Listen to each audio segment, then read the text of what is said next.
Sometimes a marriage doesn't end when someone walks away. It ends the moment the whole room laughs.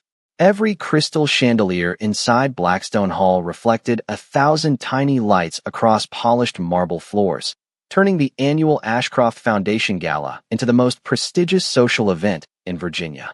Politicians exchanged handshakes with philanthropists, business leaders posed for photographs beside priceless artwork, and a string quartet filled the ballroom with elegant music that drifted effortlessly through conversations worth millions of dollars.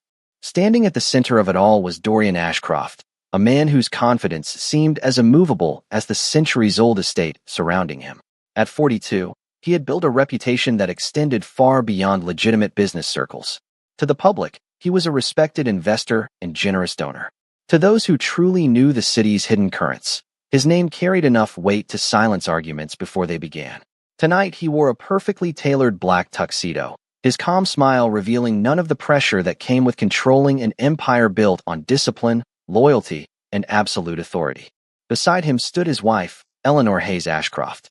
At 35, she carried herself with quiet grace rather than dramatic elegance. Years earlier, she had been a concert pianist whose performances once earned standing ovations across the East Coast. Marriage had changed her priorities. She had willingly stepped away from touring, believing that building a peaceful home beside the man she loved mattered more than applause from strangers. She rarely complained about canceled anniversaries, late-night meetings, or conversations interrupted by ringing phones. Instead, she became the invisible force holding together every fragile piece of their shared life. She remembered birthdays, checked on elderly relatives, organized charitable events, thanked employees by name, and quietly repaired misunderstandings before they became conflicts. Most people admired Dorian. Very few realized how much of that admiration had been carefully protected by Eleanor's patience. As photographers requested another picture, a wealthy real estate developer named Charles Whitmore laughed while adjusting his cufflinks. "Dorian," he called loudly enough for nearby guests to hear. "I heard your wife still keeps you on a pretty short leash. Does she approve every decision you make?" A ripple of amused laughter spread across the surrounding circle. Someone added another joke about married life, and another guest lifted a champagne glass with an exaggerated grin. Dorian chuckled without hesitation. He enjoyed these moments, especially when they reminded everyone that no one controlled him. Tilting his head slightly toward Charles, he answered in a voice strong enough to carry beyond the immediate conversation. "She's my wife," he said with an easy smile. "Not my warden." The laughter exploded instantly. Crystal glasses lifted. A senator nearly spilled his drink while laughing.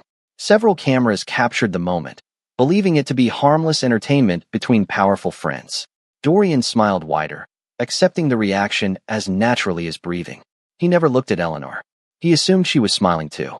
Instead, Eleanor slowly placed her untouched champagne flute onto a passing server's silver tray. The faint sound of crystal touching metal somehow echoed louder than the laughter itself. She stepped forward with calm, measured confidence until she stood beside her husband. There were no tears in her eyes. No anger tightened her face. Only a peaceful expression that surprised everyone close enough to see it. She looked directly at Dorian before allowing her gaze to sweep across the silent crowd that had begun sensing something had changed. Then she spoke softly, forcing every guest to lean in just enough to hear every word. "You're right," she said. "Wardens guard prisoners." She paused only long enough for the ballroom to become completely still. "I wasn't guarding you." Another heartbeat passed. "I was guarding our marriage." The silence that followed was heavier than any applause the ballroom had ever held. The quartet stopped playing mid-measure without realizing it. Even the photographers lowered their cameras. Dorian felt hundreds of eyes shifting away from him and toward the woman standing beside him. Yet for the first time in years, he couldn't think of a single clever response. Eleanor offered him the same gentle smile she had worn throughout the evening, but somehow it no longer belonged to the woman who had stood faithfully beside him for the past decade. She turned with quiet dignity and walked across the ballroom alone, disappearing into the sea of stunned guests while Dorian remained frozen beneath the glittering chandeliers, unaware that the sentence he believed had won a laugh had quietly become the first line in the story of everything he was about to lose. The drive home lasted just under 40 minutes, yet neither Dorian nor Eleanor spoke a single word. The city lights faded behind them as the winding roads leading toward Blackstone Hall grew darker with every passing mile. Rain began tapping softly against the windshield, and the rhythmic sweep of the wipers became the only sound inside the luxury sedan. Dorian glanced toward his wife twice, expecting the silence to break the way it always had before. In every previous disagreement, Eleanor had eventually asked if he was tired, offered him coffee, or gently explained why something had bothered her. Tonight, she simply looked out the passenger window, watching blurred reflections drift across the glass, as if the storm outside deserved more of her attention than the man sitting beside her. He convinced himself she only needed time. After all, she had embarrassed him in front of half the state's elite, but he could understand why she had reacted emotionally. Tomorrow, everything would settle down. By the time they reached the estate, several members of the household staff quietly opened the front doors. Eleanor thanked each of them with the same warm politeness she had always shown, handed her evening wrap to the housekeeper, wished everyone a good night, and walked upstairs without waiting for Dorian. There was no dramatic exit, no slammed doors, no accusation hanging in the air. Her calmness unsettled him more than anger ever could. He loosened his bow tie, poured himself a glass of sparkling water in the study, and replayed the evening in his mind. Charles had made a joke. He had answered with another joke. People laughed. That was all. He could not understand why Eleanor had chosen that moment to respond so publicly. Before going upstairs, he checked his phone. Messages from business associates filled the screen, congratulating him on another successful gala and discussing upcoming meetings. Only one message mentioned the exchange in the ballroom. It came from an older family friend who had attended every Ashcroft charity event for years. The message contained only one sentence. Sometimes the quietest answer is the loudest warning. Dorian frowned before locking his phone and dismissing the thought. Upstairs, Eleanor had already changed into comfortable clothes and was placing her jewelry into a velvet-lined drawer. Every movement remained careful and unhurried. She removed her wedding earrings, folded the silk shawl she had worn to the gala, and set tomorrow's schedule on the bedside table. Dorian waited for her to say something. She never did. Finally, he broke the silence himself. "You're still upset about tonight." Eleanor looked at him with gentle eyes that held neither resentment nor disappointment. "I'm tired," she answered softly. "Good night, Dorian." It was not the answer he expected, and somehow it ended the conversation more completely than an argument could have. The following morning unfolded with remarkable normalcy. Breakfast waited exactly at 7:30. His coffee was prepared the way he liked it. The morning newspaper rested beside his plate. Eleanor entered the dining room wearing a simple cream-colored sweater instead of the elegant dresses she usually chose for charity planning meetings. She greeted him with the same courteous smile she would have offered any respected guest. "Good morning." "Morning," Dorian replied, studying her face for signs of lingering frustration. There were none. They discussed the weather, a foundation scholarship event scheduled for the following week, and whether the landscapers should postpone planting because of expected rain. Nothing about the previous evening surfaced. After breakfast, Eleanor picked up her planner and informed the staff that she would be canceling several social appearances over the next few weeks. She explained it pleasantly, thanking everyone for their flexibility. When her assistant asked whether she wanted alternative dates arranged, Eleanor smiled. "No, thank you. I think it's time others handle those events." The employees exchanged confused glances. For nearly 10 years, she had personally organized every charitable gathering connected to the Ashcroft name. Dorian overheard part of the conversation, but assumed she simply wanted a break after the exhausting gala season. Before leaving for downtown Charlottesville, he kissed her lightly on the forehead out of habit. She returned the gesture with a warm smile, yet something invisible had changed. It felt less like affection and more like kindness offered to someone she respected. He drove away, believing the uncomfortable atmosphere would disappear within a day or two. Inside the mansion, Eleanor stood alone in the music room after hearing the front gates close behind his car. Sunlight spilled across the grand piano that had remained untouched for months. She rested her fingertips lightly against its polished surface but did not lift the cover. Instead, she whispered almost inaudibly into the stillness surrounding her. "I don't have the strength to protect this alone anymore." No one heard her. Not the staff, not the empty house, and certainly not the man who still believed silence meant the storm had already passed. The changes began so quietly that Dorian almost mistook them for coincidence. During the first week after the gala, life inside Blackstone Hall continued with the same polished efficiency everyone expected. Breakfast appeared on time. The staff carried out their responsibilities flawlessly. Business meetings filled his calendar from morning until evening. Yet somewhere beneath that familiar rhythm, something essential had started disappearing one careful piece at a time. Eleanor no longer reminded him about appointments he had forgotten. She no longer slipped handwritten notes into his briefcase, wishing him luck before difficult negotiations. When donors called the estate asking for her opinion on upcoming charity projects, she politely directed them to the foundation's executive office instead of volunteering to help herself. No one could accuse her of being cold. She remained gracious with every guest, thanked every employee by name, and smiled whenever someone spoke to her. She simply stopped placing herself at the center of everyone else's needs. Dorian noticed the difference only because so many small inconveniences suddenly required his own attention.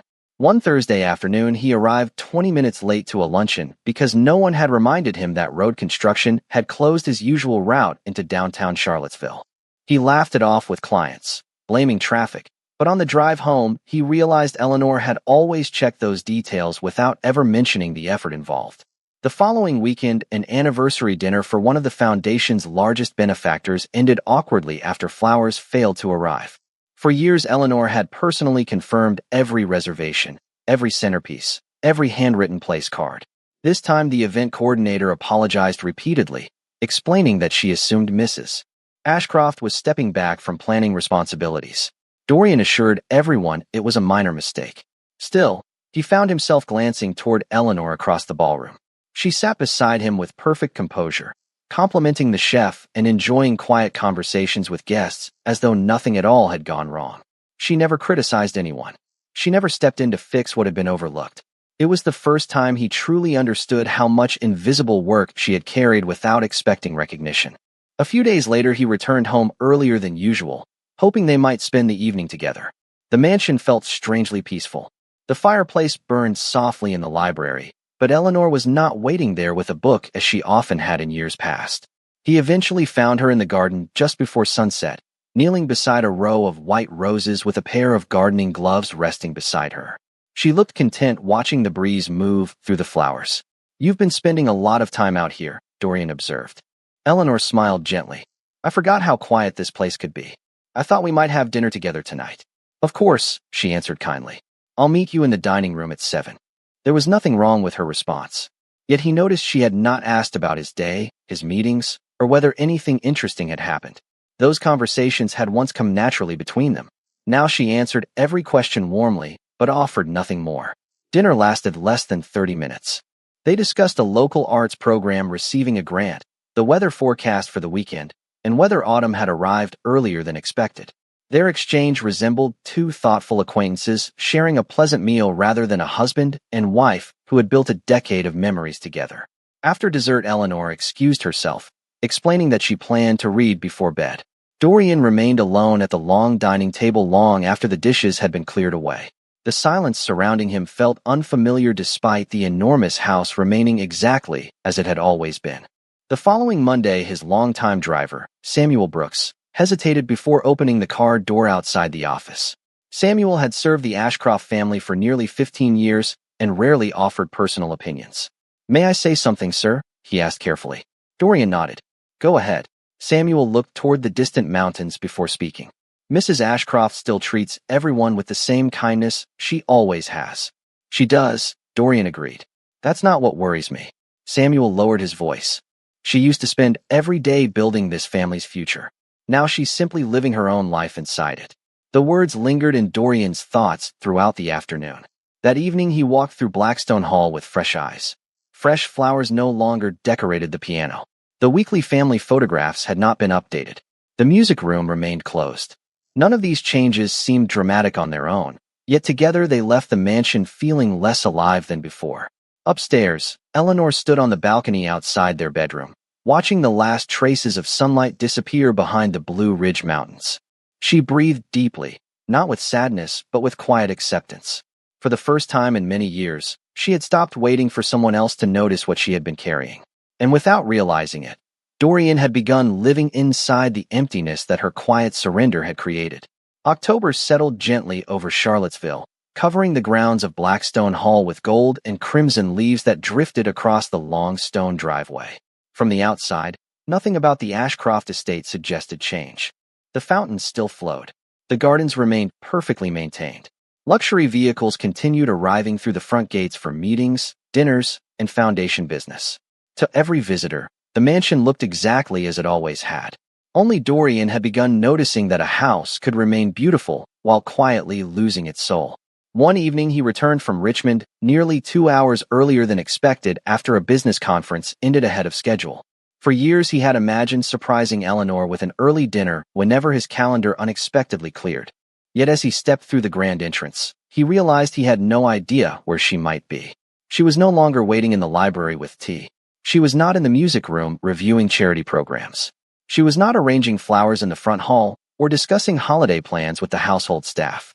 The estate manager greeted him politely before mentioning that Mrs. Ashcroft had spent the afternoon volunteering at the public library's community arts program. Dorian paused.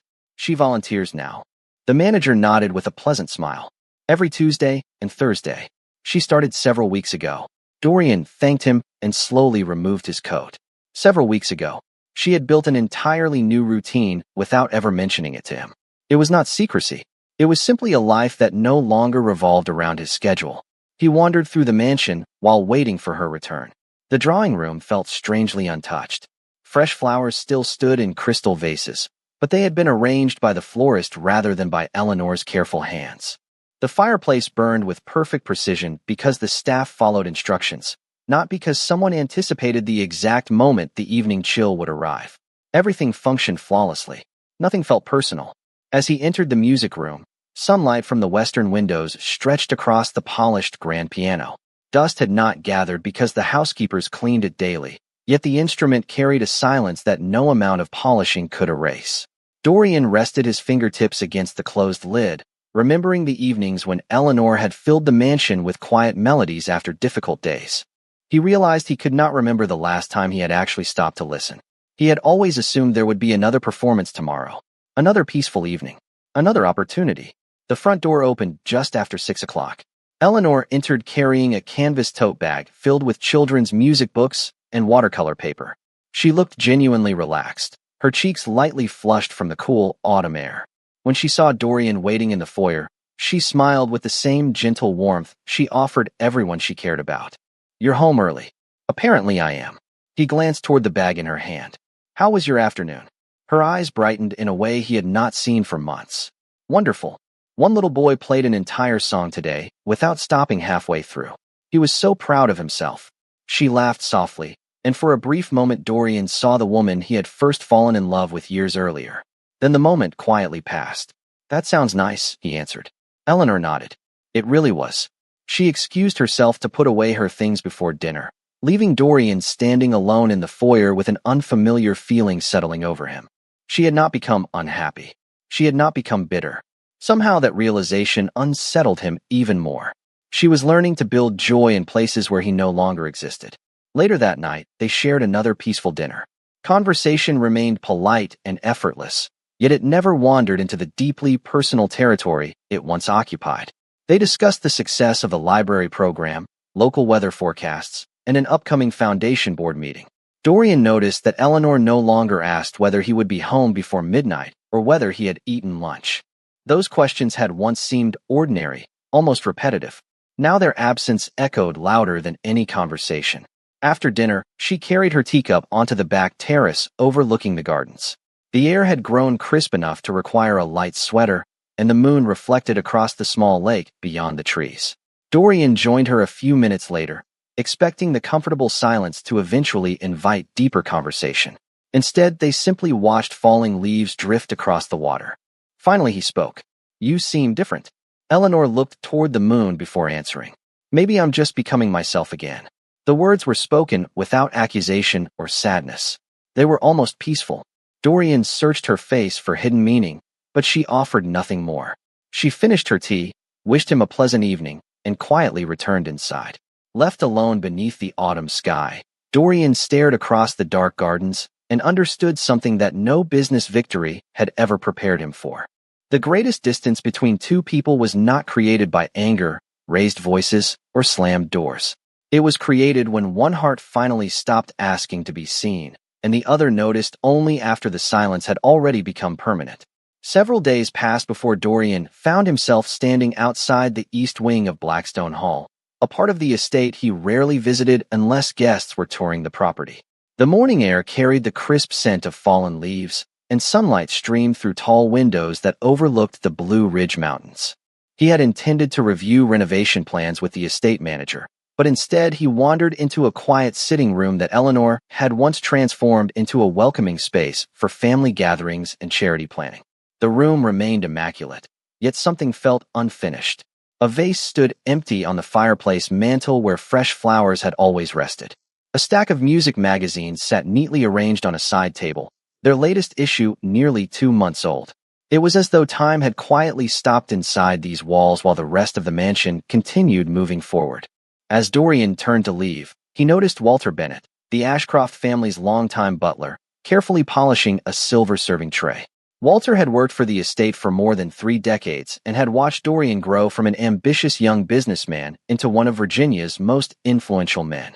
He rarely offered personal opinions unless directly asked. "Walter," Dorian said, "have you noticed Mrs. Ashcroft changing lately?" The older man paused only briefly before setting the tray aside. "Yes, sir. Why didn't anyone tell me?" Walter answered with gentle honesty rather than hesitation. "Because nothing she has done required concern. She has remained kind to everyone." Dorian frowned. "Then why does everything feel different?" Walter looked around the quiet room before speaking in a calm voice, shaped by years of careful observation. "There is a difference, sir, between someone carrying a home and someone simply living inside it." The sentence lingered in the silence. Dorian said nothing. Walter continued polishing the silver without another word, leaving his employer alone with a thought that refused to disappear. Later that afternoon, Dorian walked through rooms he had passed 1,000 times without truly seeing them. The breakfast nook no longer displayed handwritten recipe cards Eleanor had collected during holidays. The guest suites lacked the thoughtful welcome baskets she always prepared herself. Even the greenhouse seemed quieter now that she no longer spent Saturday mornings arranging seasonal flowers for neighbors recovering from illness. None of these changes disrupted daily life. The mansion still functioned flawlessly. Yet every missing detail revealed another quiet act of care that had once existed without recognition. As evening approached, Dorian entered the library searching for a particular business file. Instead, he discovered a small leather notebook resting neatly on a bookshelf beside several volumes of classical piano music. It was not hidden. It appeared to have been placed there intentionally. Curious, he opened the cover expecting financial notes or foundation schedules. The first page simply read, "Things Worth Protecting." Beneath the title were dated entries spanning several years. "Remember to invite Mrs. Henderson after her surgery so she doesn't spend Thanksgiving alone. Ask the kitchen to prepare David's favorite pecan pie. He never requests it himself. Call Dorian before his Chicago meeting. He forgets to eat when negotiations become difficult." The handwriting remained neat and hopeful throughout page after page. There were no complaints, no bitterness, only countless reminders focused on making someone else's life a little easier. Dorian slowly turned another page. "Order fresh lilies. They make the foyer feel like home when Dorian returns late." Another page. "Reschedule the anniversary dinner. He won't remember the date because he's overwhelmed. Don't make him feel guilty." Another. "Speak privately with Charles before the gala. His jokes sometimes go too far." Dorian stopped reading. That final note carried a date just 3 days before the charity gala. Eleanor had anticipated exactly what might happen. She had tried to prevent it before anyone else ever knew there could be a problem. He swallowed hard and continued turning pages until he reached the final entry. Unlike every previous note, it contained only a single sentence written in steady handwriting. "Today I stopped protecting what only one person was trying to save." There was no date beneath it. No explanation. No anger. Only quiet certainty. Dorian remained standing in the silent library for several minutes, staring at the page while memories replayed through his mind with painful clarity. Every forgotten birthday she had rescued. Every awkward conversation she had gently redirected. Every difficult season she had quietly softened before it reached him. None of it had seemed extraordinary because she had made sacrifice appear effortless. He closed the notebook carefully, his hands strangely unsteady. For the first time since the gala, he was no longer asking why Eleanor had changed. He was beginning to understand how long she had been carrying a marriage that he believed had somehow sustained itself. Upstairs, Eleanor sat beside the bedroom window reading a novel as the last light of day faded across the mountains. She looked peaceful, turning each page without hurry. Downstairs, Dorian remained alone in the library holding the small notebook against his chest, finally realizing that the strongest person in Blackstone Hall had never been the man everyone feared. It had always been the woman who had quietly chosen love every single day until she no longer could. The notebook remained on Dorian's desk long after midnight. He read every page again, this time more slowly, noticing details that had escaped him the first time. There were reminders about employees' anniversaries, handwritten lists of favorite desserts for elderly neighbors, notes to send flowers after surgeries, and quiet plans for weekends he had canceled without ever asking how she felt. Every page carried the same pattern.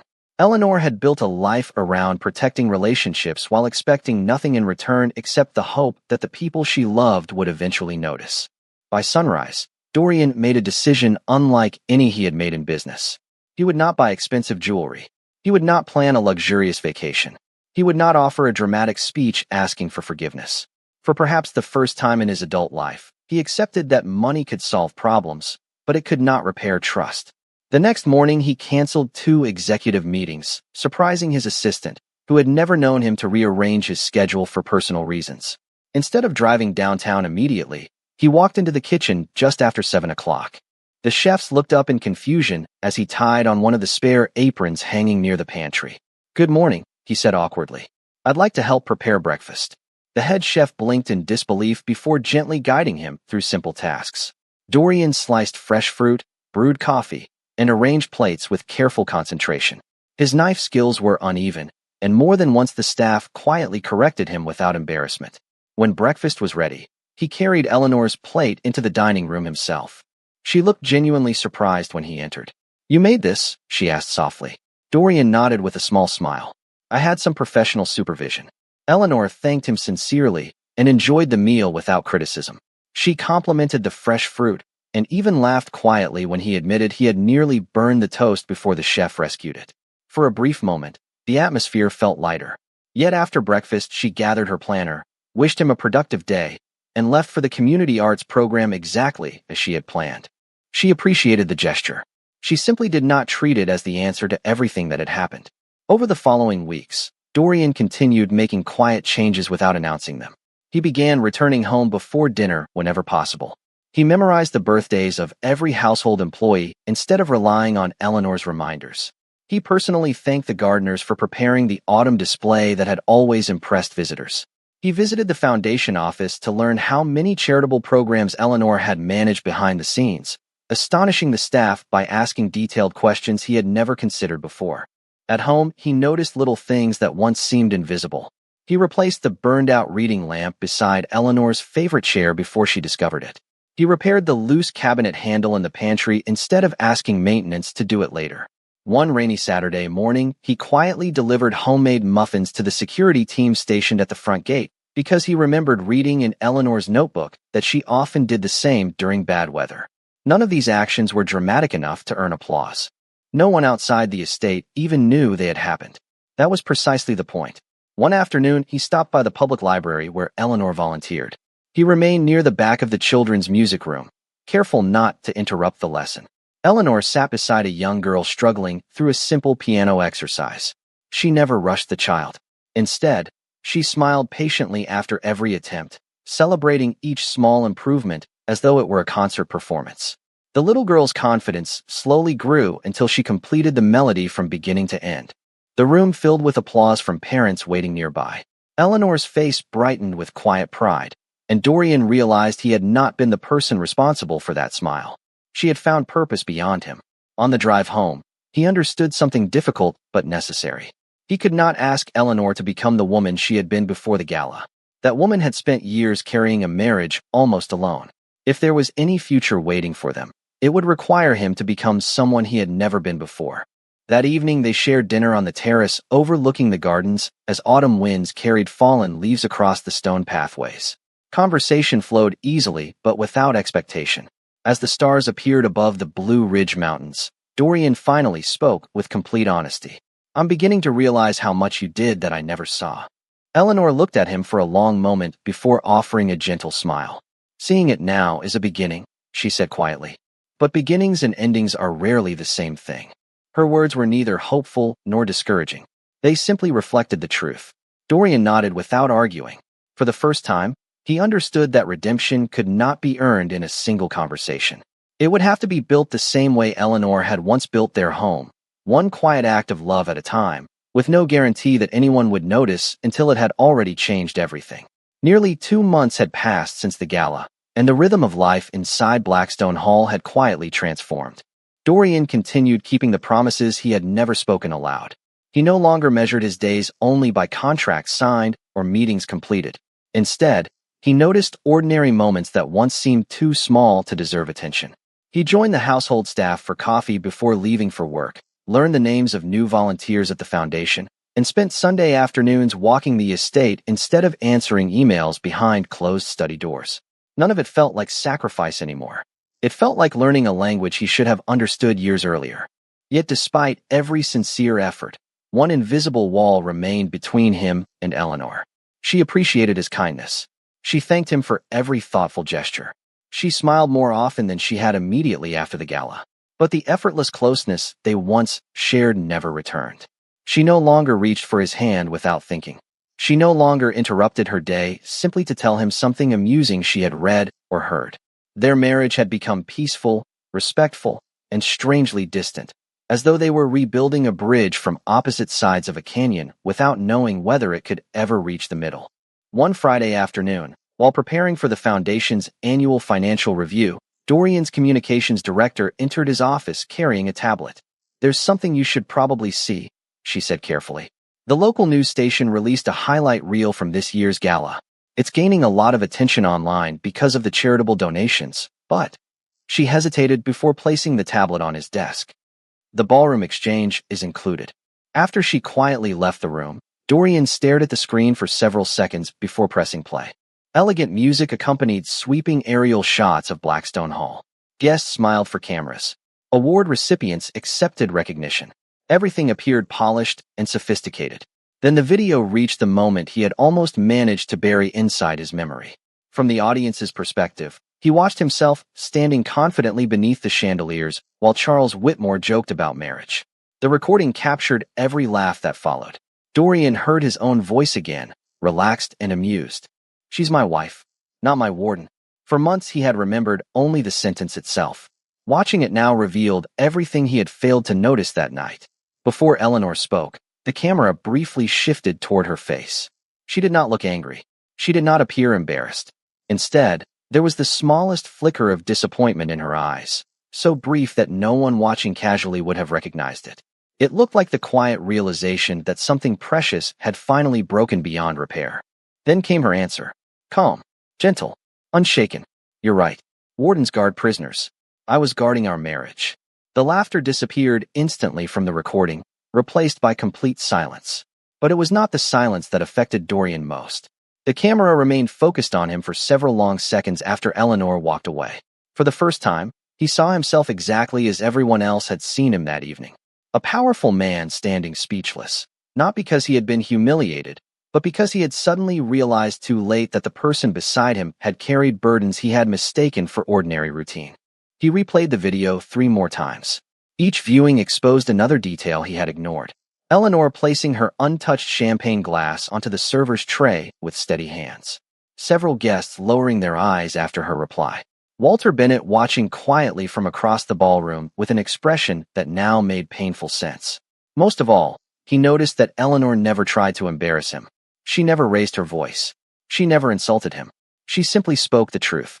Dorian closed the video and leaned back in his chair, overwhelmed by a realization that settled heavily across his heart. He had spent weeks believing his greatest mistake had been one careless sentence. It wasn't. The sentence had merely revealed years of neglect that had accumulated one unnoticed moment after another. That evening, he drove home without turning on the radio. The familiar roads through Charlottesville felt unusually quiet as autumn surrendered to early winter. When he arrived at Blackstone Hall, he found Eleanor in the music room for the first time in months. The lid of the grand piano was open, and soft notes drifted through the house as she practiced a simple melody with patient concentration. Dorian stopped outside the doorway, unwilling to interrupt. He listened until the final note faded naturally into silence. Eleanor looked up and noticed him standing there. Their eyes met across the room. Neither of them spoke. Dorian realized he no longer wanted to explain himself or defend the past. There was only one thing left that truly mattered. He had to become the kind of husband whose actions would one day make that disappointed look disappear forever, even if it took longer than either of them had imagined. Winter gave way to early spring, and with it came preparations for another Ashcroft Foundation Gala. Blackstone Hall once again buzzed with florists, event planners, musicians, and volunteers moving gracefully through its grand halls. To every outsider, it looked like another successful year for one of Virginia's most respected charitable events. Yet beneath the polished surface, something fundamental had changed. This time Dorian attended every planning meeting, not to direct the event, but to understand the countless details he had once ignored. He thanked caterers personally, listened to volunteer suggestions, and made certain every member of the staff knew their work mattered. Eleanor noticed the difference, but never commented on it. She continued helping only where she was asked, refusing to quietly reclaim responsibilities that now belonged to others. She no longer carried the entire weight of the evening on her shoulders, and Dorian never asked her to. On the afternoon of the gala, Blackstone Hall shimmered beneath thousands of warm lights. The same marble floors reflected elegant gowns and polished shoes. Familiar faces from government, business, education, and the arts gathered beneath the crystal chandeliers, exchanging greetings and celebrating another year of charitable success. Many of them remembered the unforgettable exchange from the previous gala, though no one spoke of it openly. Dorian recognized several guests who had witnessed that evening. Charles Whitmore stood among them, noticeably more reserved than usual. Walter Bennett quietly supervised the staff with his usual calm professionalism. Eleanor entered the ballroom wearing a midnight blue evening gown that reflected understated elegance rather than extravagance. She greeted donors warmly, laughed with volunteers from the community arts program, and spent several minutes speaking with children whose music education scholarships had been funded through the foundation. Watching her from across the room, Dorian realized something that had become increasingly clear over the past months. Eleanor had never needed the Ashcroft name to bring light into other people's lives. She had always carried that gift within herself. As the evening progressed, the foundation board invited Dorian to the stage to accept an award recognizing another record-breaking year of charitable contributions. Applause filled the ballroom as he approached the podium. 1 year earlier, he would have accepted the recognition with practiced confidence, delivered a polished speech, and returned to his seat. Tonight, he stood silently for several moments, looking across the audience before speaking. "Thank you for this honor," he began. "But before I accept it, there is something far more important that needs to be said." The room gradually became quiet. Dorian's gaze found Eleanor standing near the back of the ballroom beside several scholarship recipients. She looked surprised but remained composed. He took a slow breath. "A year ago, in this very room, I made a remark that many of you probably remember. At the time, I believed it was harmless. I believed it was simply a joke." He paused, allowing the silence to settle naturally. "I was wrong. No one moved. No glasses clinked. Even the musicians lowered their instruments.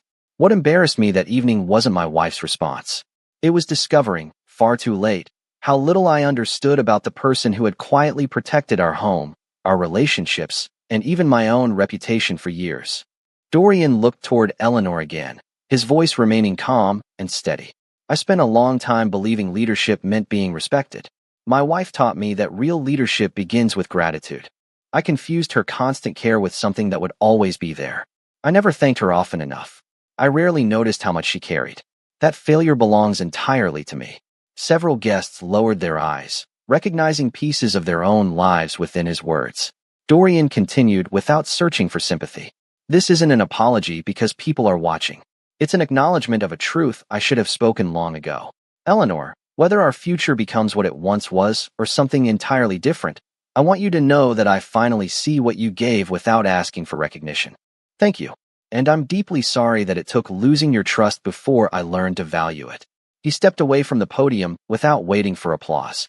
There was no dramatic music, no expectation that Eleanor would walk toward him, no carefully planned ending worthy of headlines. The ballroom remained completely silent for several heartbeats before quiet applause slowly spread through the audience, not celebrating a speech, but honoring an uncommon act of humility. Eleanor did not cry. She did not rush across the room. She simply held his gaze from where she stood. Her expression remained thoughtful, almost peaceful, as though she had witnessed something she never truly expected to see. For the first time in many months, there was no distance created by pride between them. There was only truth, standing openly beneath the same crystal chandeliers where everything had once begun to fall apart. The applause gradually faded, replaced by the gentle sound of conversations resuming throughout Blackstone Hall. Guests returned to their tables with quieter voices than before, as though each person carried away something more meaningful than the evening's fundraising accomplishments. Dorian stepped away from the stage without searching for Eleanor. For the first time in many years, he understood that love could not be reclaimed by pursuing it with urgency. It had to be invited back through patience, consistency, and respect. He spent the remainder of the gala thanking volunteers, congratulating scholarship recipients, and speaking with longtime supporters of the foundation. Every interaction felt different now. He listened more than he spoke. When people praised the evening's success, he made certain they recognized the countless employees and volunteers whose work had made it possible. Across the ballroom, Eleanor watched quietly without drawing attention to herself. She noticed the small things that no headline would ever mention. Dorian stopped to thank the young valet working his first gala. He remembered the name of a catering assistant whose father had recently recovered from surgery. He personally carried an extra chair to an elderly guest instead of signaling for someone else to do it. None of those moments were planned. None were performed for admiration. They were simply becoming part of the man he was choosing to be. Long after the final guests departed and the last limousine disappeared beyond the front gates, silence settled gently over Blackstone Hall once again. The household staff wished the couple good night before quietly leaving them alone in the grand foyer. Dorian removed his tuxedo jacket and draped it over one arm. Eleanor stood for a moment beneath the chandelier, looking around the empty ballroom where 1 year earlier a single careless sentence had changed the course of their marriage. This room no longer felt heavy with regret. Instead, it carried the quiet peace that follows when truth has finally been spoken. Without saying a word, Eleanor walked toward the music room. Dorian followed several steps behind but stopped at the doorway, remembering the promise he had made to himself months earlier. If there was ever to be another beginning, it would happen on her terms, not his. Moonlight filtered through the tall windows, casting silver patterns across the polished grand piano. Eleanor slowly lifted the lid and sat on the familiar bench. For several moments, she rested her hands above the keys without playing. Then the first gentle notes filled the room. It was the same unfinished melody she had abandoned months before, the one Dorian had heard only in fragments after the gala. Tonight, however, the music continued beyond the place where it had once stopped. Each phrase flowed naturally into the next, filling the quiet mansion with warmth that had been absent for far too long. Dorian remained standing at the doorway, listening in complete silence. He did not interrupt. He did not step closer. He simply allowed the music to reach him. When the final note faded, Eleanor turned toward him. Their eyes met across the room, and for the first time since that unforgettable evening beneath the chandeliers, she saw no trace of the man who believed strength meant never admitting fault. In his place stood someone humbler, calmer, and finally willing to carry the weight of a relationship instead of expecting someone else to bear it alone. Eleanor smiled softly. It was not the careful smile of politeness she had worn for months. It was small, genuine, and unmistakably real. She reached toward the piano and closed the music book before speaking. "You know," she said quietly, "I used to think I had to protect everything by myself." Dorian listened without interrupting. "Now I don't want to protect a marriage alone." He nodded slowly, emotion catching briefly in his throat before he answered with complete honesty. "You never will again." Neither of them rushed toward an embrace. Neither spoke dramatic promises. Some wounds deserved time, and both of them finally respected that truth. As they walked out of the music room side by side, there was still space between them, but it no longer felt like distance. It felt like room for trust to grow again, one day at a time. Outside, the first blossoms of spring swayed gently beneath the night sky, replacing the last memories of winter. Blackstone Hall had not changed. The mountains beyond Charlottesville had not changed. What had changed were the two people walking slowly through the quiet halls of the home they had nearly lost. Dorian had once believed that power was measured by the number of people willing to follow him. Eleanor had quietly taught him that the greatest strength was becoming someone worthy of walking beside. And although no one in that mansion could predict exactly what the years ahead would bring, one truth had already become certain. The sentence that almost ended their marriage had never been the final chapter. It had become the first honest page of a new story, written not through perfect words, but through faithful actions repeated every single day.